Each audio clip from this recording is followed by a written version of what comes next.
Salam dan damai sejahtera untuk kita semua.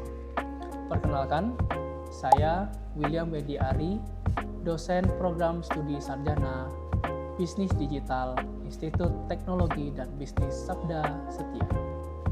Pada kesempatan kali ini, izinkan saya untuk memperkenalkan mata kuliah yang saya ampuh, yaitu mata kuliah Statistika Bisnis dengan metode DIA, Delivery, Interaction, dan Assessment. Video ini dibuat untuk memenuhi portofolio pernyataan diri dosen dalam unjuk kerja Tridharma Perguruan Tinggi atau biasa disingkat PDD UKT PT pada bidang pengajaran kegiatan sertifikasi dosen di tahun 2025. Selanjutnya, saya akan menjelaskan deskripsi mata kuliah Statistika Bisnis. Mata kuliah Statistika Bisnis adalah mata kuliah umum yang wajib diambil oleh mahasiswa pada semester 2 di program studi sarjana Bisnis Digital Institut Teknologi dan Bisnis Sabda Setia. Adapun capaian pembelajaran lulusan pada mata kuliah ini adalah 1. Lulusan mampu mengonsep ide manajemen bisnis ke dalam tindakan-tindakan bisnis yang sesuai dengan kebutuhan yang ada di dalam bisnis yang dihadapinya. Yang kedua, lulusan memiliki keterampilan digipreneurship, komunikasi, pengelolaan informasi, pembuatan konten digital, pemecahan masalah berdasarkan data, dan pengetahuan keamanan bisnis di dunia bisnis digital. Adapun capaian pembelajaran mata kuliah pada mata kuliah ini adalah 1. Mahasiswa mampu mengidentifikasi berbagai macam tipe data dan sumbernya. 2. Mahasiswa mampu mengidentifikasi pengaturan dan penyajian berbagai macam tipe data. 3. Mahasiswa mampu menjelaskan konsep dasar ukuran deskripsi data numerik. 4. Mahasiswa mampu menghitung data beberapa macam distribusi probabilitas. 5. Mahasiswa mampu menafsirkan makna dari hasil estimasi interval kepercayaan. Yang keenam, mahasiswa mampu menginterpretasikan data hasil perhitungan uji statistika yang digunakan dalam kasus bisnis dan manajemen. Adapun referensi yang digunakan pada mata kuliah ini adalah 1. Buku Statistics for Business and Economics, edisi ke-10 yang diterbitkan oleh Newbold dan kawan-kawan. Yang kedua, buku Bisnis Statistik edisi ke-4 yang diterbitkan oleh Sharp dan kawan-kawan. Dan yang ketiga, yaitu satu jurnal ilmiah internasional bereputasi yang berjudul Fuzzy Sets and Fuzzy Random Sets in Econometrics and Statistics yang diterbitkan pada jurnal Econometrics and Statistics pada tahun 2023. Selanjutnya, mata kuliah ini dilaksanakan secara sinkronus, tatap muka sebanyak 16 pertemuan, termasuk UTS dan UAS.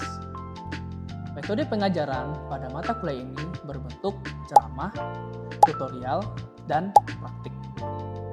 Selanjutnya, bobot penilaian mata kuliah ini adalah 10% dari kehadiran, 25% dari penugasan, 30% dari UTS, dan 35% dari UAS.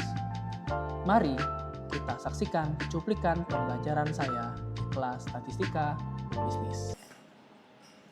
Baiklah, hari ini kita akan mulai materi kita terkait dengan statistika non parametrik, apa yang membedakannya dengan statistika yang beberapa pertemuan lalu yang sudah pernah kita pelajari hari ini.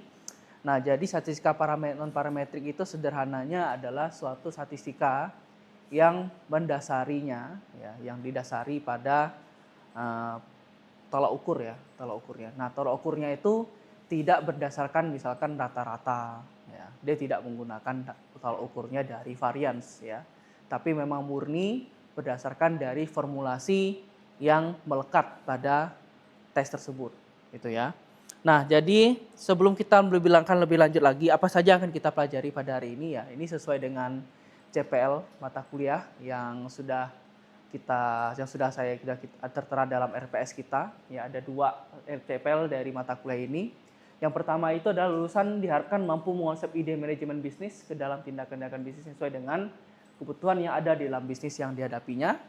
Nah, yang kedua, lulusan diharapkan memiliki keterampilan digital entrepreneurship atau digipreneurship, komunikasi, pengelolaan informasi, pembuatan konten digital, pemecahan masalah berdasarkan data, dan pengetahuan keamanan bisnis di dunia bisnis digital. Nah pada hari ini ya, ada 6 uji tes yang akan kita pelajari dalam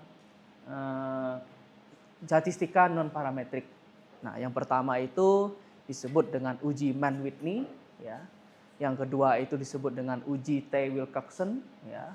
Kemudian ada juga uji Kruskal-Wallis, ya. Kemudian ada juga namanya uji Friedman. Yang kelima ada juga namanya uji Rank-Spearman, serta yang terakhir adalah uji Tau-Kendall, ya. Nah, apa saja, bagaimana prosedurnya dan bagaimana membedakannya, kita akan langsung pelajari pada hari ini, ya. Nah, kita akan mulai dari uji Mann-Whitney dulu, ya. Nah, kalau kalian lihat di depan sini, uji Mann-Whitney itu adalah suatu uji yang digunakan untuk menguji hipotesis komparatif bila datanya berskala ordinal pada sampel yang independen. Nah, yang menjadi kata kuncinya dalam uji Mann-Whitney itu adalah bahwa data yang akan kita uji itu maksimal ada 2 sampel, ya, ada 2 sampel yang saling independen, ya. Nah, nanti ya setelah kita bahas sampai ke uji Kruskal-Wallis, nanti saya akan sampaikan ya bagaimana membedakan antara sampel yang independen dengan sampel yang saling berelasi seperti itu.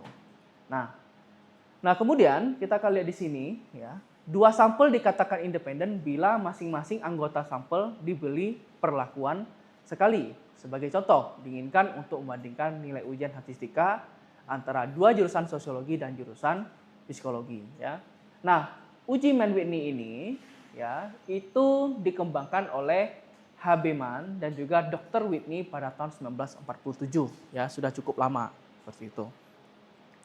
Nah, kemudian ya sama prosedurnya seperti ketika kita mempelajari mata pelajaran ya yang beberapa minggu lalu ya, statistika non inferensial, ya. Maka prosedur dalam pengujian uji Mann-Whitney ataupun non parametrik itu juga sama prosedurnya, ya. Nah, di sini kita akan lebih sederhanakan, ya. Jadi ada beberapa tahapan yang harus kita lakukan. Pertama, kita akan merumuskan hipotesis, ya. Nah, seperti kalian masih ingat ya, hipotesis yang di dalam pengujian itu kan ada 2 dalam ujian statistik. Ada hipotesis null dan juga ada namanya hipotesis alternatif, ya. Atau bisa juga kita simbolkan ada singkat tuh H0 dengan H1 seperti itu. Nah, jadi sebelum kita lihat bagaimana sih H0 dan H1-nya, ya. Selanjutnya kita akan lihat dulu dan kita akan tentukan bahwa dalam pengujian uji Mann-Whitney ini kita juga bisa menggunakan berbagai macam tingkat signifikansi yang mau kita pakai, ya. Baik itu alfa 10%, 5% ataupun 1%. Nah, secara default di dalam sistem yang ada nanti kita pelajari menggunakan SPSS itu dia akan menggunakan taraf signifikansi 5% atau 0,05 ini.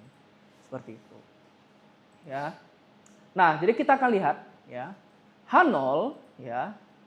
Hipotesis 0 akan ditolak ya, jika nilai probability atau nilai rasio uji kita dalam hasil tes tersebut nilainya lebih kecil dari tingkat signifikansi alfa. Ya. Sedangkan H0 diterima apabila nilai P atau rasio uji dari tes yang kita lakukan, nilai probability-nya itu lebih besar dari tingkat signifikansi sebesar 5%. Ya. Nah, jadi nanti kita akan lihat satu persatu bagaimana pengujiannya. Nah, sekarang silakan Anda bisa buka SPSS Anda. Ya. Nah, kita akan coba melakukan pengujian ini ya dengan menggunakan SPSS. Ya, contohnya misalkan ini. Diinginkan untuk menentukan metode pembelajaran yang efektif dalam proses pembelajaran, yaitu metode A dan juga metode B. Ya, uji Mann-Whitney itu karena dia terbatas, yang penting hanya ada 2. Ya, maksimal tuh hanya boleh 2 sampel yang bisa kita pakai. Nah, jika metode A dikenakan pada kelompok 1, sedangkan metode B dikenakan pada kelompok 2, hasil kedua kelompok tersebut dinyatakan dalam tabel berikut. Nanti ada di slide selanjutnya ya. Nah, metode manakah yang lebih baik di antara kedua metode tersebut? Nah, sekarang Anda coba buka di slide PPT yang sudah saya bagikan ya. Itu ada tampilannya seperti ini. Ada kelompok 1 dan juga kelompok 2 ya, seperti itu. Nah, sekarang coba kita sama-sama. Nah, kita akan buat seperti ini dulu ya. Nah, karena dia independent samples, maka itu harus berurutan dulu datanya ya. Kita akan buat dari sini dulu. Nah, kasusnya kita di sini itu adalah hasil belajar ya. Maka kita ketik nama variabelnya dulu yang ada di sini. Kita namakan hasil belajar. Jangan lupa ya, hasil belajar. Nah, kemudian ya, di situ tuh kelompok ya. Ya, kita buat keduanya itu adalah kategorikan dengan kelompok. Ya. Supaya kita tidak bingung ya, desimalnya kita nolkan saja. Nah, kemudian jangan lupa nanti di kelompok ya, di dalam kelompok values itu ya, karena kita punya 2, maka kita masukkan value 1, ilustrasikan. 1 itu kita anggap sebagai kelompok 1 misalkan. Ya. 2 itu adalah kelompok 2. Ya.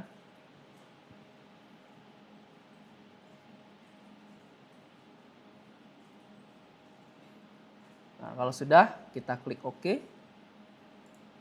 Nah, kalau sudah seperti ini ya, kita save dulu ya, angkanya seperti ini dulu. Nah, setelah kita buat di sini ya, setelah kita buat ya, semua variabelnya, sekarang kita kembali ke data view ya. Nah, dari data view itu ya, kita masukkan data yang sudah kita tampilkan tadi di sini ya. Nah, kita masukkan, pindahkan ke sebelah ya. 6, 7, 7, 6, 8, 10, 9, 9, 8, dan 10. Ya. Terus nanti ya, 5, 10, 9, 9, 8, 7, 7, 7, 8, dan 6. Nah, seperti itu.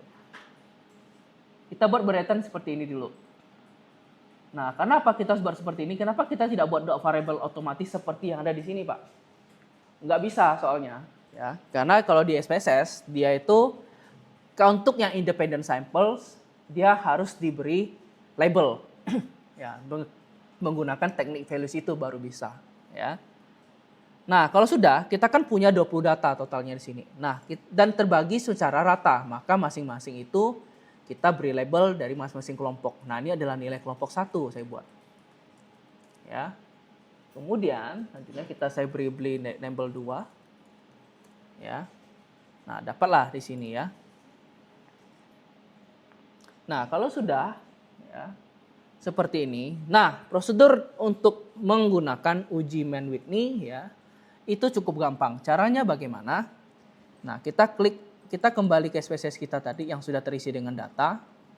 Kemudian kita klik Analyze. Ya. Nah, dari Analyze, kita klik Non-Parametric Test. Pilih Non-Parametric Test. Ya. Nah, dari Non-Parametric Test, kita geser lagi ke Legacy dan Dialogs. Ya. Nah, di dalam Legacy Dialogs, nah, seperti saya bilang kita tadi bahas di awal ya, bahwa tes uji Mann-Whitney itu adalah terhadap 2 sampel yang saling independen. Nah, maka kita pilih yang ini, 2 independent samples. Nah, muncul di situ ya hasilnya. Nah, selanjutnya ya, kan otomatis kita bisa temukan di sini test type-nya ya. Ada uji Mann-Whitney, ada Kolmogorov-Smirnov, ada Moses Extreme Reaction, sampai Wolfowitz runs gitu ya. Nah, untuk kali ini kita akan pakai uji Mann-Whitney U gitu ya. Kita akan masukkan dulu ya, kita masukkan ya tampilan hasil belajar ke dalam test variable list. Nah, kita masukkan. Nah, selanjutnya kita masukkan ya kelompok ya ke dalam grouping variabel. Nah, ingat ya, perhatikan ya di dalam grouping variabel ini kan ada tanda tanya. Nah, kalau ada tanda tanya ini berarti kita harus isi dulu kelompoknya ke dalam define groups. Nah, klik dulu define groups. Nah, grup 1 ingat tadi kan ada ya, 1 kita beri labelnya. Grup 2 kita beri nomor 2. Seperti itu. Ya. Nah, kalau sudah kita klik continue ya. Setelah itu kita klik OK. Nah, lalu muncullah hasil tes yang sudah kita lakukan. Nah, seperti saya bilang di sini, uji Matt-Whitney ini yang akan kita lihat itu nilai signifikansinya saja. Kita tidak perlu lihat tabel Z-nya dulu ya. Nah, kita langsung lihat dari asumsi exact signification yang 0,631 ini ya. Nah, angka 0,631 ini kita pakai sebagai rujukan ya, sebagai rasio uji. Ini adalah nilai signifikansi dari rasio uji kita tadi ya. Ingat kita tadi kan coba lihat di slide nomor ke-8 ya kalau tidak salah kan ada penjelasannya terkait dengan keputusan menerima H0 atau menolak H0 seperti itu kan. Nah, H0 ditolak apabila nilai probability atau nilai signifikannya ya lebih besar daripada 0,5. Kan H0 diterima ya, diterima ketika di atas 0,5. Sedangkan kalau H0-nya itu ditolak alias H1 yang diterima ketika nilai signifikansi tersebut di bawah 0,05. Bukan 0,5 ya, sorry. 0,05. Nah, sekarang kita lihat langsung di sini. Nilainya adalah 0,631. Lebih besar atau lebih kecil daripada 0,05? Lebih besar. Sehingga pernyataan apa yang kita terima? H0 diterima. Nah, sekarang kita lihat. Jadi nanti ketika kita melakukan pengujian H0, H1 gitu ya, hati-hati di situ. Nah, jadi kita jangan hanya bilang berarti H0 diterima, H1 ditolak. Jangan seperti itu. Ya. Jadi yang kita lihat lagi adalah konteks dari apa yang sedang kita uji, data apa yang kita sedang uji. Ya. Nah, sekarang kita lihat di slide yang kita miliki tadi. Ya. Nah, dinyatakan ya, kan ini ya H0 yang kita lihat di sini. H0 artinya tidak terdapat perbedaan nilai tes antara kelompok 1 dan kelompok 2. Nah, ini pernyataan ini yang harus kita buat ketika kita akan melakukan pengujian. Nah, H1 terdapat perbedaan nilai antara kelompok 1 dan kelompok 2. Taraf signifikansinya 5%. Berarti karena kita menerima H0, berarti tidak ada perbedaan nilai tes antara kelompok 1 dan kelompok 2. Nah, itu yang harusnya kita buat nanti.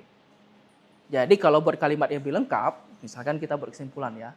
Oleh karena nilai signifikansi uji Mann-Whitney adalah sebesar 0,631 atau lebih besar dari nilai taraf signifikansi 5%, maka H0 diterima.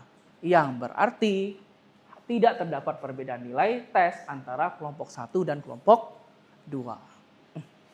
Terdapat perbedaan antara produktivitas di ruangan ber-AC dan non-AC. Sedangkan H1-nya itu terdapat perbedaan.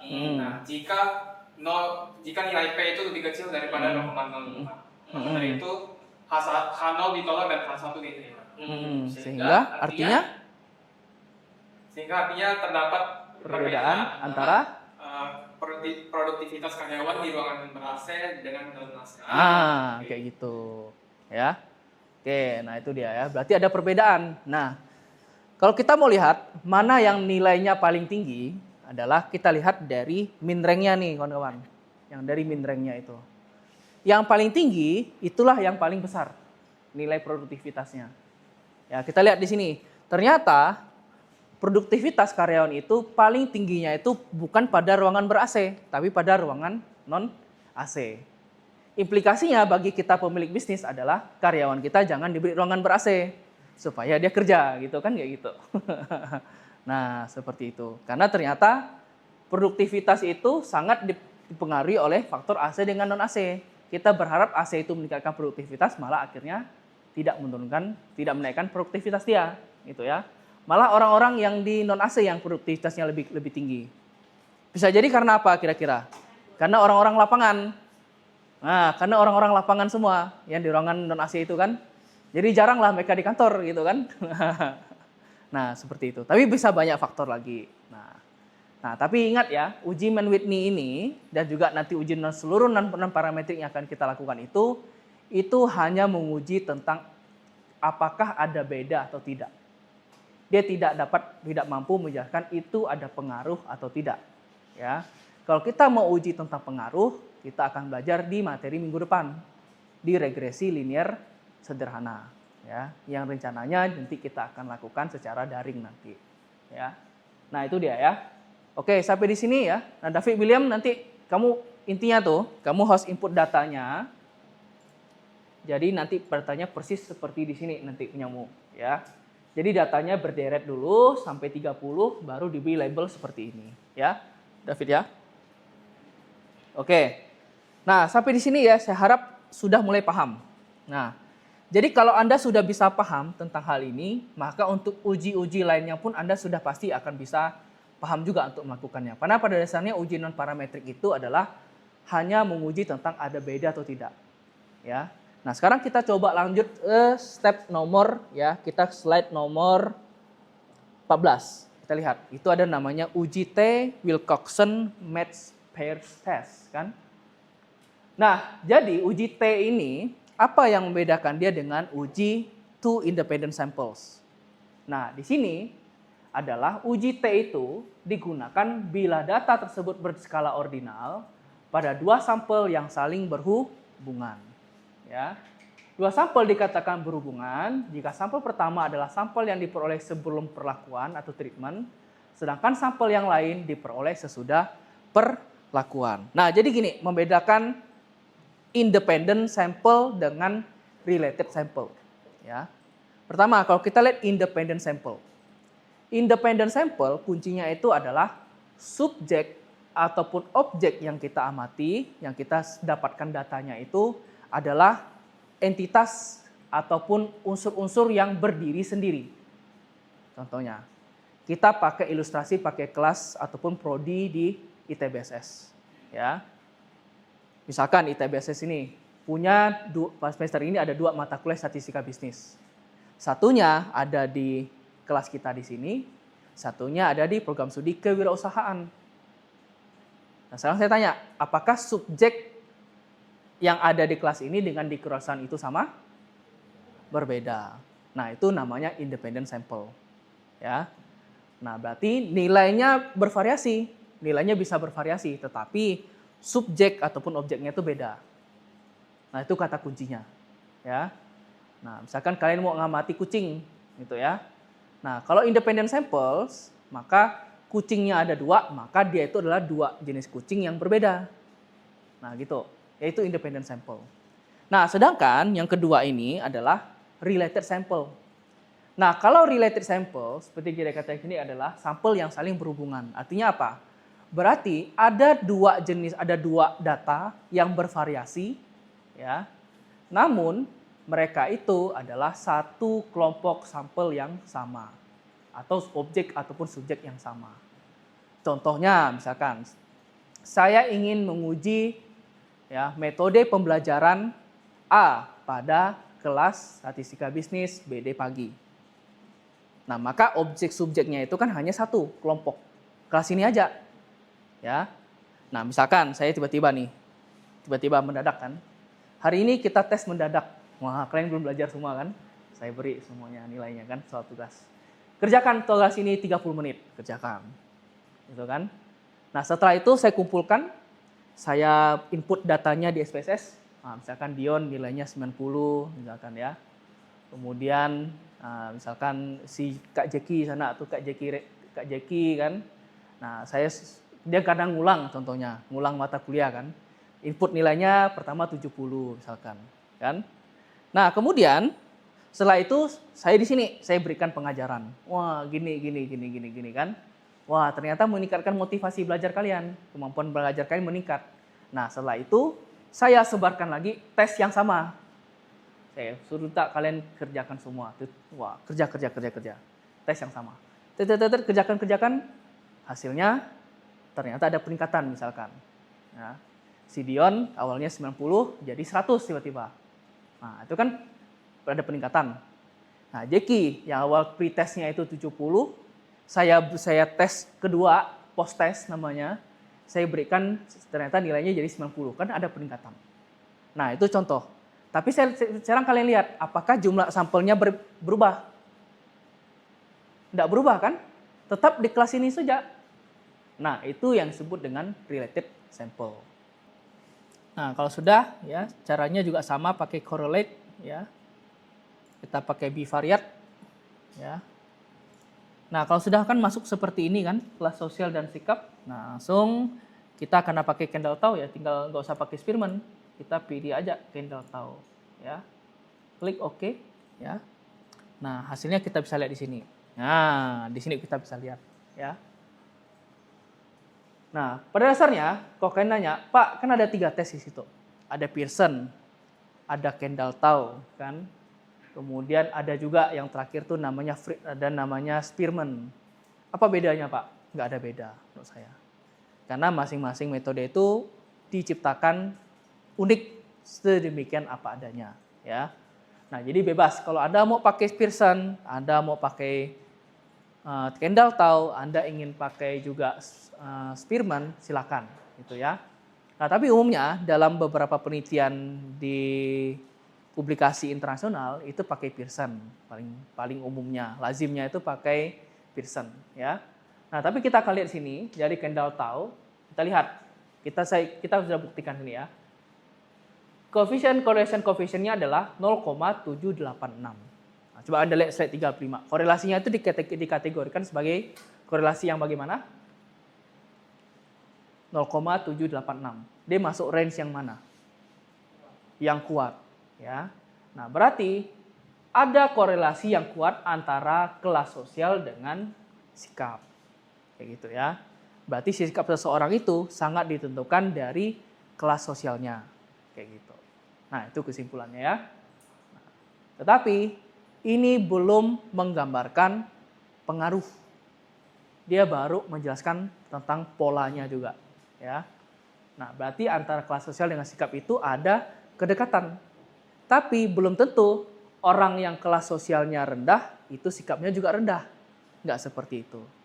Dia hanya bicara tentang ada kedekatan saja, ya, untuk korelasi. Nah, sampai di sinilah ya materi kita tentang korelasi dan juga dengan uji non parametrik, ya, statistika non parametrik. Nah, sebelum kita akhiri, ya, ada yang mau ditanyakan terlebih dahulu? Ya, silakan, Eren. Kenapa? Nah, ini dia, berarti harus restart dulu. Udah kayak gini. Nah, itu di-save dulu, nanti di-restart lagi. Itu biasa sering error. Efuse 22 tuh sering kayak gini juga dia. Nah, bukan artinya kamu salah melakukannya. Juga kalau Efuse 22 itu kita harus manual men-set tipe datanya kayak gini. Misalkan ya, contohnya nih kalau Efuse 22 tuh. Kalau kalian temukan error seperti itu, nah biasanya itu dari sini. Nah, ininya kadang-kadang dia tidak bisa set secara otomatis di measure-nya. Demikian deskripsi singkat terkait mata kuliah statistika bisnis yang saya ampu. Saya ucapkan terima kasih kepada Kementerian Pendidikan Tinggi, Sains, dan Teknologi Republik Indonesia, khususnya seluruh tim penilai dan panitia sertifikasi dosen tahun 2025. Terima kasih juga kepada Rektorat Institut Teknologi dan Bisnis Sabda Setia, rekan sejawat dosen, dan seluruh mahasiswa program studi Sarjana Bisnis Digital Institut Teknologi dan Bisnis Sabda Setia. Demikian saya sampaikan, dan mohon maaf apabila ada kekurangan pada video pembelajaran ini. Terima kasih dan Tuhan